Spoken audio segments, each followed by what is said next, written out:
Hello, Clayton Vance here. We're still going to be going over some fun masonry issues because the question we are dealing with is why are we seemingly incapable of producing authentic results in masonry construction like they did in times past? And honestly, it has virtually everything to do with just a lack of knowledge and understanding of what a masonry wall actually did, as it physically had to hold itself up because masonry walls no longer hold themselves up. Steel and other things hold up masonry walls. And there is one big issue that we have run into as our houses and garages keep getting bigger, and that is the garage door opening. We now have garage door openings that are 20 feet wide. What do you do with that if you have a house that is covered with stone or brick or other type of masonry? This is a hard one because so many of our garages face the street. And so when we drive down a street, what we're really looking at most of the time is a collection of vehicular storage units. And so be it. I get it. We live in a society where cars are really critical, and they've taken front and center in our cities, in our city design, in our communities, in our neighborhoods, in all new construction, all new houses. And so how bad are we going to screw them up in terms of what they look like and what we are honestly obliged to look at every time we walk down a street? There's one pet peeve of mine that is just happens over and over again. Someone just said recently that it seemed to make videos only when I'm upset at something, and that must be the case. Is that the one? Does anyone make a video for any other reason? I don't know. But what I have here is a building that's not a residence, but it is a garage door, and I want to look at the masonry construction. I'm going to compare and contrast it to this garage, which is an old historic garage, an old carriage house down in Charleston, South Carolina. Took a picture of this, so don't go hunting for this. You'll probably bug the neighbors, but I'm always fascinated by old, wide openings and how we can achieve it and what we can do to make them look better. If you got a garage, what you don't want to do is put a tiny little thing above it that indicates something pseudo-historic. Because this that we're looking at in this picture is something called a flat arch or a jack arch, even though it isn't accurate nor an arch. There's a few issues with what's going on here. I will highlight it on this. I'm gonna take down the opacity and draw over it so you can see what I'm talking about, but I'm talking about this opening piece lintel thing right there. What is it? This is done by someone who is really trying. You can tell because they were trying. They were doing the best they could. And props to you, man. Kudos. But let me tell you what you got wrong. The teacher is in the house to give you a grade, and it unfortunately is an F. But you do get an A for effort.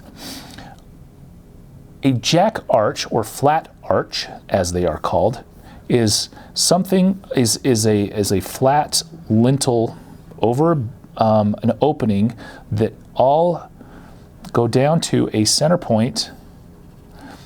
All of the coursing lines go to the center point. I'm drawing that right now so you can see how it looks, and that's why it's an arch, because all those lines go to that center point. If I were to do two curves like this and erase those flat pieces, then what you would have is an actual arch. And so you can see how that translates between the two pretty effortlessly, and how that curved arch turns to a flat arch. So in order to have a flat arch, the height of it must be justified by whatever curve it is that you are taking it from. So if I were to take that same principle and try to apply it to this thing, if we were to take an arch, let's say from this spring point and this spring point, and come up even as flat as I could justifiably make it, look how high we are above that thing before any sort of visual geometry would read correctly. Let me say that again in words hopefully all of us can understand. This sucks, and here's why. The arch that it should be making, that the bricks are implying, should be at least that tall, based on the opening and the height that you are going to need by virtue of the spring point that would be generated from right here on a circle right there, from that center point in a circle that goes around. So that is how it would go. I hope you followed that, because that's really, really, really, really, really important. And that's where we've lost the knowledge to even do this correctly. And honestly, I had one contractor even laugh at me when I suggested that the masonry needs to look like it's actually holding itself up. He's like, well, it doesn't. So I was like, come on, dude, it'll look a whole lot better if you're at least trying to make it look authentic. So let's look at, what this is not doing. All of these are parallel. Look at that. The brick is all parallel down this whole line, and down this whole line, all parallel. And so these all go in the same, I'm doing a pretty bad job here actually drawing not straight lines, my apologies. But you can see how they aren't going to a center point right there, which is what an arch does. It goes to a center point. Now these are going to a center point, so this isn't actually an arch. It's not a flat arch, it's not a jack arch, it's not anything like that. It has this keystone, this little fake tiny keystone, which is completely undersized and underscaled, that there's absolutely no way on this planet that tiny little keystone could hold up all of the masonry around an opening that large, and that is one of the reasons why it looks completely fake, inauthentic, and dumb. I shouldn't say that. I apologize for the person who tried. But don't do it. Just don't even do it. You have this, what they have here is this stucco kind of course above it. And what I would recommend on an opening of this nature is just put in a lintel that's just stucco and fill that in, and don't try to fancy it up with something else, because it's going to look more fake than more authentic than if you were to have had a single lintel. Some kudos to what these guys did was these coins on either side. It's pretty good. I mean, look at that. That's actually pretty good. That's embedded a proper amount, and it's actually it's not projecting past the brick too much. But one of the reasons it looks fake is because they're all precast, and when you get precast things, it goes into a mold, and when it comes out of the mold, it's the exact same thing. And so when you look at this, this is the same line, and so you have two different varieties here. You have A and you have B, and this is B, B, B, A. And what that does is it just, coming out of this mold, it's a cartoon of an actual of nature, but it's not done in a manner that properly reflects nature in terms of the natural variety you get, and so it still has this sense of fakeness about it.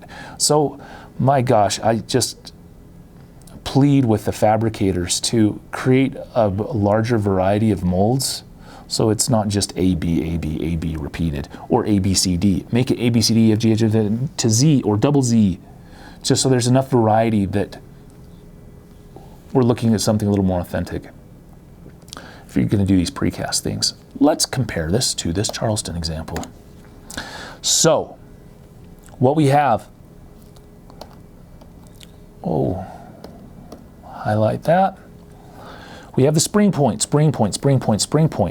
We have an arch that's almost a three-centered arch. Almost a three-centered arch is you take a radius here and radius here, you get those two radii, you come down at a 60-degree angle, so it's an equilateral triangle, and then you take that as the tangent point and you come up with a line right there, and that'll give you the arch.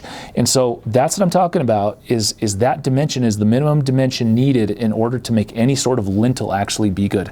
This is covered with plaster and stucco, so you can't really tell, but if you could see the masonry around it, what what you would see is these bricks would actually be going kind of towards these points right here. And then as it hits that tangent point, they all flatten out and go towards this spring point down here. Or not spring point, this center point for the arch. And so the masonry behind this would look something like that. Wow, that is a crappy drawing. But that's the point in terms of how you make something look authentic. And so because of this, that's just a logical line for where the roof would be. And they've done an awesome job here by doing this little these two courses, like a pseudo frieze with dental work and this pedestal course above it. Pretty cool stuff out of brick. But the height, the weight, all of these dimensions all visually carry themselves as if this were load-bearing masonry, because it actually is. So when we design openings above garages, if you're doing masonry, make sure it's going to be arched, or that lintel above it looks like it can actually support the weight, and have enough stuff above it that it visually makes sense. I don't know how best to put that, but that's my 2 cents on garage door openings. So we can keep looking at garage door openings. If anyone has anything funny to send me, come on, we can look at them together, and it'll be hilarious as we dissect the dumbest things we've ever done in architecture and design over garage doors. But until next time, and we look at another masonry debacle, this is Clayton Vance saying see you later.